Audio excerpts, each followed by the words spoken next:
5 match পর একাদশে ঢুকেছিলেন সাকিব আল হাসান। টসে হেরে কলকাতা নাইট রাইডার্স ব্যাটিংয়ে নামলে একেবারে শেষ দিকে ব্যাট করার সুযোগ পান বিশ্বসেরা অলরাউন্ডার। শেষ বলে খেলতে নেমে 1 রান করারই সুযোগ পান কেকেআর তারকা। শেষ পর্যন্ত 5 উইকেট হারিয়ে গুজরাটের বিপক্ষে কেকেআর সংগ্রহ করেছে 187 রান।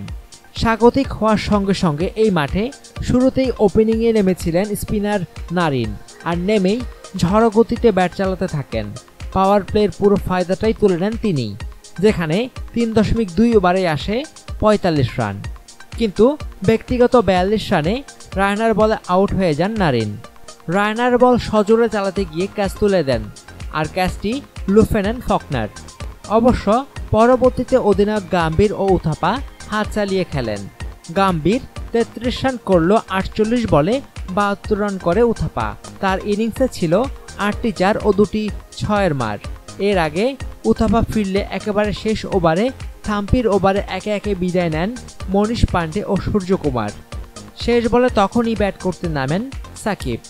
একটি বল মোকাবেলা করে 1টি রান নিতে সক্ষম হন সাকিব আল হাসান, যার ফলে কলকাতার পুঁজি গিয়ে দাঁড়ায় 187 রানে, যা এবারের আসরে দলটির সর্বোচ্চ সংগ্রহ। অনুগ্রহপূর্বক সংবাদটি শেয়ার করুন এবং খেলাধুলার সর্বশেষ খবর জানতে স্পোর্টস লাইট সাবস্ক্রাইব করে রাখুন। ধন্যবাদ।